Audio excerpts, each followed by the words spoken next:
This is the Samsung Galaxy Flip4, which literally cannot open. And this is the one I used for a couple weeks, and as you can see, it's not broken. But this is just the reality of flip phones. So let's talk about the not broken one. Now, of course, if you take care of your phone, this won't happen most times. Assuming you buy one that's not broken, this is exactly what it's going to look like. When closed, this is a metal and glass phone, Gorilla Glass Victus Plus to be exact, and some aluminum for the frame and hinge. Something about armor. On the right side, we have nothing besides the volume buttons and the fingerprint scanner, while the left side has the same nothing, but the SIM tray and ultra-wideband antenna. Then on the bottom, there is a microphone, while the bottom has two mic holes like the Sinners movie, but only one mic, while the other side has the bottom speaker that pairs with the top earpiece that we have when we do open up the phone, giving us a dual setup that's not really the best sound, but still pretty decent. Of course, the last thing is the USB-C 2.0 port that does not allow for DeX or any HDMI out, so if you do break the screen, this will definitely not help you get your info out. Now that the phone's open, you get to see plastic. The trim around the screen is plastic with some little silicone pieces missing, so instead of your screen sounding like this, it sounds like this when it's closed. But yes, plastic here and plastic on the screen. You may think that since the screen protector is gone, we have the ultra-thin glass layer, and no. That's under the plastic layer that I'm touching right now. The only glass on this phone that you can touch is indeed only on the back of what you see. But this plastic slab is a 6.7-inch 1080p AMOLED panel that is clearly flexible and clearly breakable, but also 120 Hz and decently bright in a good way. It can reach 1200 nits, but expect about 500 nits in manual mode and up to 900 nits in auto mode, which seems good for a folding display. Now, you definitely notice the creases, and clearly this phone isn't in the best condition, but it's kind of easy to forget when viewing content in an area where glare won't affect the screen, but most places do affect the screen. The image is pretty great on here, even if you do have to open the phone to use it. I will say under these lights, it definitely looks worse than in normal room lighting. Then when we close it, like I said, glass back and glass front, with the front having the small 1.9-inch, also flexible OLED screen that is, well, the resolution doesn't really matter. Here you have the always-on display, which is nice, not to say that the inner screen doesn't have this option, it's just, you kind of don't want that to happen, because why are you keeping it open when you bought a folding phone?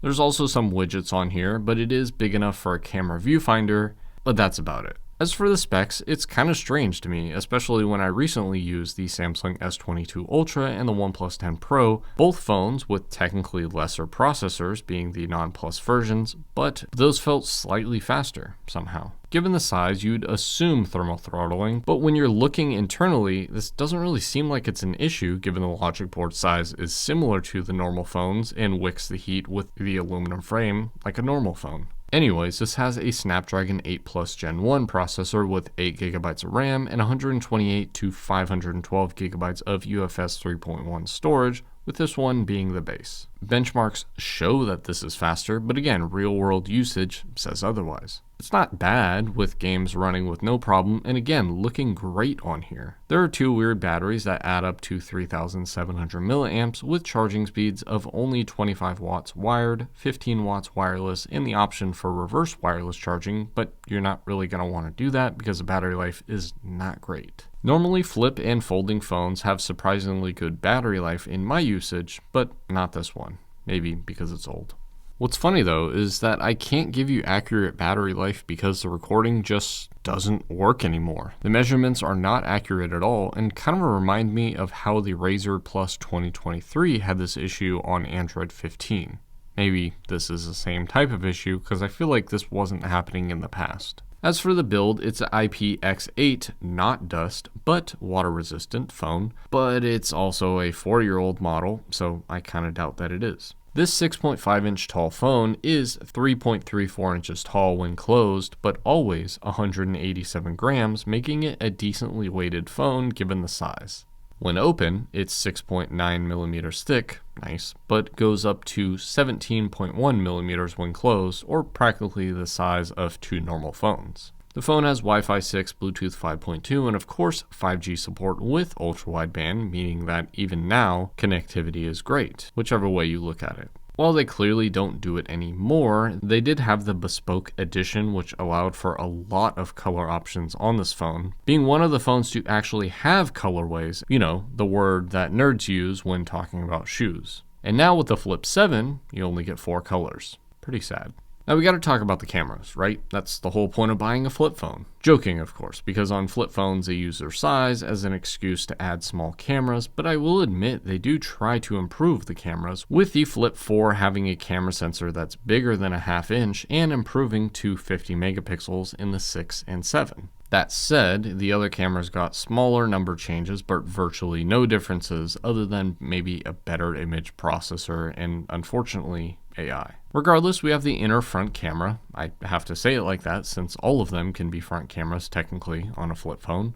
This is a 10 megapixel sensor that is not stabilized or focusable, but still looks good enough and shoots video at 4K 60 frames per second, just like the main camera. Photos are okay, but the main camera sensor is almost twice the size of this sensor, so just use the 12 megapixel optically stabilized sensor that takes your selfies on this 0.13 megapixel outer screen. This is a 1/1.76 inch sensor that is sadly better than the 1/2.55 inch sensor on the Razr Plus 2023 that I normally compare this phone to, but somehow the Razr 2022 beats both of them with a 50 megapixel 1/1.55 inch sensor. No idea what happened there. Regardless, the camera tries to pair with the 12 megapixel ultra-wide camera, which is ironically a barely smaller camera sensor at 1/3.06 inches when compared to the 1/3 inch front camera. This only does 4K at 30 frames per second, while the main, like I said, does 4K 60 frames per second. Okay, enough with the brain melting numbers. Let me just show you what this all translates to.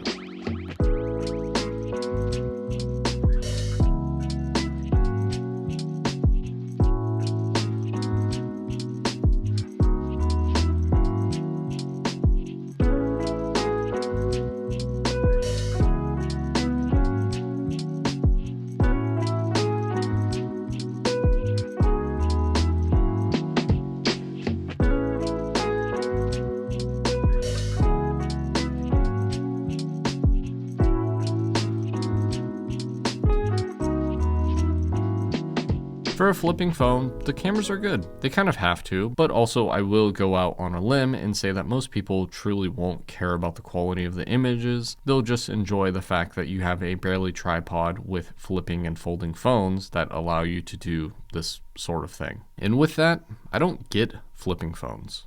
I completely understand and champion folding phones, but that's kind of the reason why I love the Razr Plus 2023 more than this phone. Having a phone that has a nice inner screen is good, but when the outer screen isn't, why am I using this? Sure, having a barely smaller phone is okay, but most people want a smaller phone when they use it as well, not when they're not using the phone. And if you put your phone in a bag, at that point the size doesn't even matter. But the thing is that opening this phone is wearing it out. If you need to shorten the fuse on a time bomb, then why buy the bomb?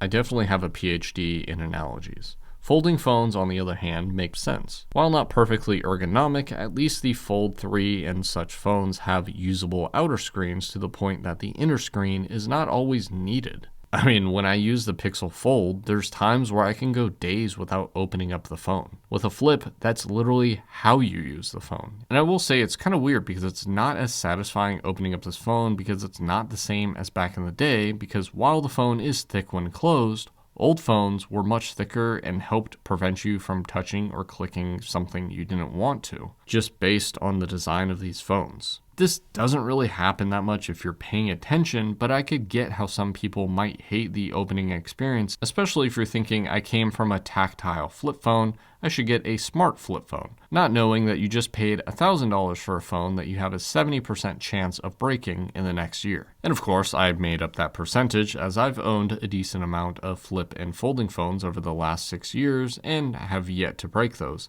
But given the used pricing, I feel that that's assumed to happen.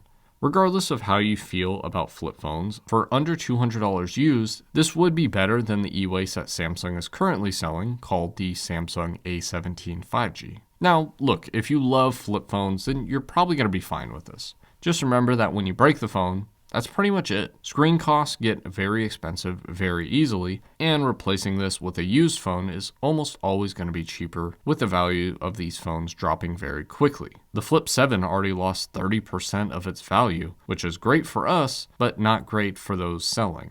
Now, if you like this phone and want something more durable, just get like a Samsung S22 Plus, similar specs, better cameras, better materials, Papa John's. And that's my review of the Samsung Z Flip 4, the phone that I was scared to review because I always thought that it was going to break before I could review it.